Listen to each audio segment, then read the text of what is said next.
Good day folks, Sean here from Air Photography.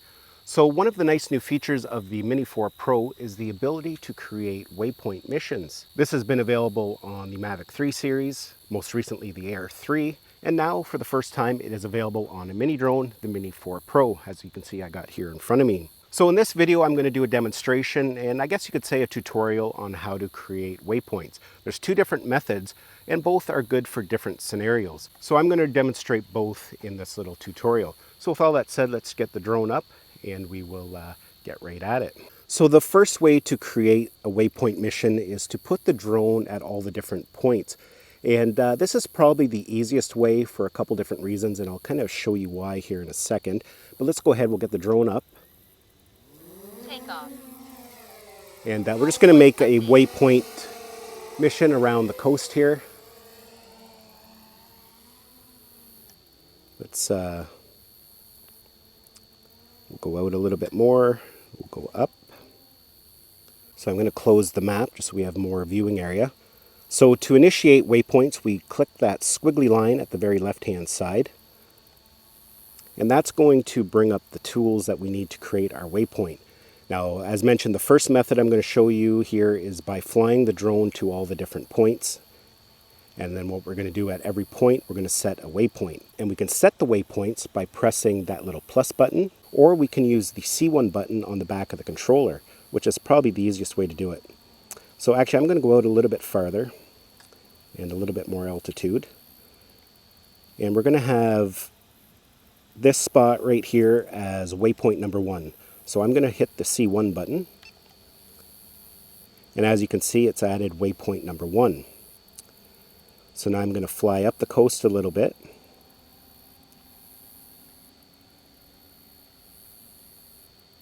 And maybe right about here, we're going to add waypoint number 2. Now the nice thing about using this method is it's going to look at all the information of the drone, the angle of the drone, the tilt of the gimbal, and it's going to record all that information into the waypoint. The other method I show you in a minute here, it doesn't do that. You have to input all that yourself. So this way is definitely a lot easier. So at this point, let's kind of fly out away from the coast. And we'll fly up a little bit ahead. And I'm going to tilt the camera towards the coast.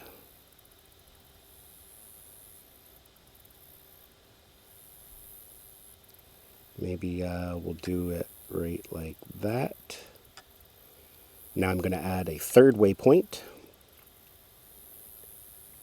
Now let's go ahead and fly sideways. We'll turn the camera a little bit more towards the coast. And let's actually get some altitude here as well. So again, it's going to record all this information, our distance, our altitude, our heading. Let's turn the gimbal down.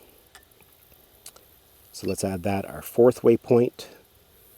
Now let's we'll come over here a little bit. We're going to fly towards that wind turbine.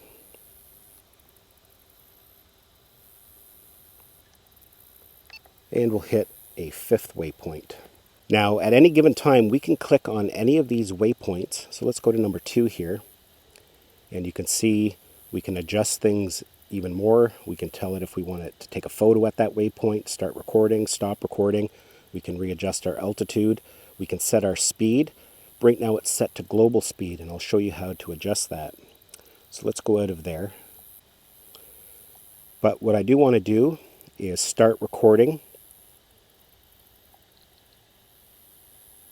at waypoint 1. So we've set that. Now if we click these dots at the right hand side, you can see here we can set some global settings. We can set our speed. Let's speed that up a little bit. Let's go to, how about 8.9? We're going to have it set to return to home at the end of flight, return to home on a lost signal, and the start point is number 1. So at this point, now all we have to do is hit go. So what it's going to do is fly back to point number 1,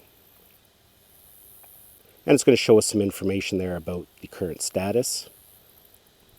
And at any given time, we can actually open up our maps, and it's going to show us the current route it's going to take. You can see that green line there. We can shrink it down a little bit. And it's going to show us what point it's at. To go back, we just hit the picture. And I can hear the drone there, so it's back to point 1.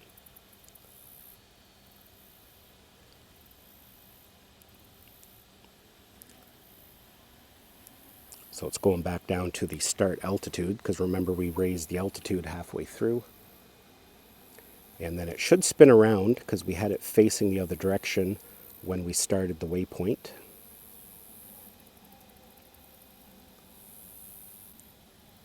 And there it goes there.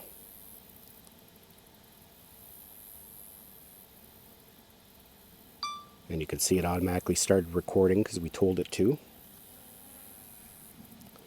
So now it's going to fly the mission.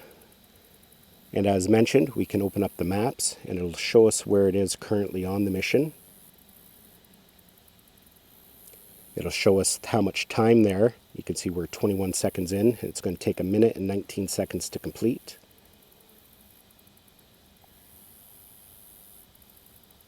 We also have a progress bar at the bottom. If we minimize it, it'll show us what it's doing. And the nice thing about this, it just gives you nice smooth movements. And especially it's handy if you need to repeat a flight over and over again. Perhaps you're going to monitor some construction, or you just want to get some nice video of seasons changing, but you want the exact same flight path so you can blend them all together. You know, that's a nice use case scenario for it. So now it should go up and start flying towards that wind turbine.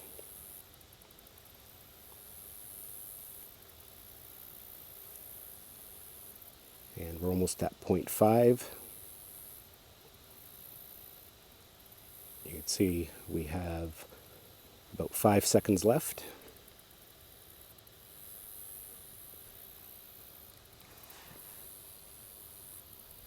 Return to home. And there we go. It's done, and it's now going to return to where it took off from. Now, one thing I forgot to do there, you can see it's still recording, so I'm going to manually hit record to stop it. On the last waypoint, 0.5, I should have set it to stop recording, so just keep that in mind. So now it'll just return to the home point, and once it's done that, then I'll show you the second method of creating. Now, in the meantime, what I am going to show you here is we can save this waypoint, and that's important if you want to repeat a flight over and over again. If we just exit out, it's going to prompt us to save it, but we can save it manually by hitting that little file icon there at the side. And you can see it gives us an option to save the waypoint. Okay, so the drone's back here now. It's a little bit noisy, but you'll notice here when I turn off waypoints, again, it's going to prompt you to save it. So if you forget to save it manually, don't worry. As soon as you exit, it'll prompt you to save it so you won't lose your flight plan. So the second way to do it is by creating points manually on a map. And I'm just going to go through this quickly. I've actually done a full tutorial of this already on my channel. A year and a half ago, 2 years ago, when it first was introduced on the Mavic 3. I go into a little bit more detail. But again, what we're going to do is we're going to open up waypoints by pressing that button. But now what we're going to do is bring up our map, and we're going to press the map to make it full size. Now, I am not connected to any internet here, so we just have a complete blank map. So it really is a good idea to make sure that you're connected to Wi-Fi, either a hotspot on your phone or your home Wi-Fi. Now, the benefit of using this method over the other method is that you can create a waypoint anywhere in the world. You don't have to be at that specific location to set your waypoints manually. So if you know you're going to be traveling next week and you want to make a flight plan at a location, just make sure you're connected into the internet so you can actually see what where you're putting your waypoints anyways. But I'll just show you here quickly because it'll still work. What we're going to do here is we're going to just press on the screen where we want our first waypoint to be. You can see it's now added waypoint 1. And what you'll notice here is that it just sets it at a default height. We can add more here. You can see it's got it all at 50 meters. And the camera is just going to face the path. So if we want to do any types of rotation, we have to manually set that. And we can do that by clicking on each waypoint, we can set the altitude, we can set the speed. Right now it's set to global speed. We can have it follow course. That's basically the heading. We can tilt the gimbal, we can zoom in, or we can hover. So you can set each waypoint to have different attributes. So that's where I said the other method in some situations is easier because it's going to know what the gimbal's tilted at, what your altitude is, and it's going to include all that information. Doing it this way, you have to manually put that in. Now, if we go out of there, we can set our global settings. Again, we can set our global speed and a few other options. Also, the nice thing about this method is that it's really easy to add a point of interest. So you can see there we've made an arch. Say there's a subject in the middle that we want the camera to stay focused on. What we do here is we switch over to point of interest and we tap where we want that point of interest to be. You can see it put number 1. You can add as many points of interest as you want. But right now, at this point, even though we've added a point of interest, all the waypoints are still following the way the drone is flying. They're not pointed at that point of interest yet. So what we have to do is click on that point of interest, and we're going to link waypoints. You can see we can add any of the waypoints we've added. So let's go ahead and we're going to add all of them. You can see as soon as I did that, the arrow on the waypoints all pointed to that point of interest. So the drone will kind of rotate around that arch now. But we don't have to select every one. Let's just do number 2 and 3. So you can see number 1, the camera's pointed towards the trajectory it's following.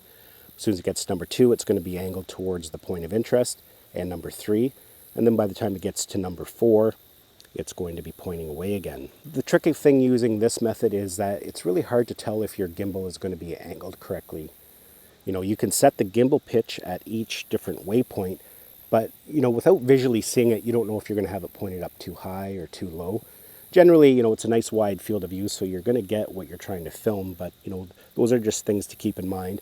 And that's where sometimes using the manual way of setting the waypoints by flying to the locations is a better way to do it, because you know exactly what the final result is going to be. And just like the other one, we can go in and set what we want it to do at takeoff, or at waypoint 1 anyways. You know, you can start recording. And like I forgot to do with the other one, at number 4, we can stop recording. And then we just hit next, and we can hit go. Now, if you see the drone is just sitting there, if we hit go, the drone is going to fire up automatically. You can see, and take off and start flying the mission. But I am going to cancel that by hitting the pause button. You hit the pause button and that will cancel it. Let me just land the drone here again. So there you go, folks, a quick way to use waypoints with the DJI Mini 4 Pro. It's a great tool. It's something you probably won't use on a daily basis. I use it once in a while myself, but I'm really glad that they've included it on a mini drone this year. Hopefully you enjoyed this video and got some value out of it. Give it a thumbs up if you did. It's always greatly appreciated. Thanks a lot for watching, and we'll see you in the next one.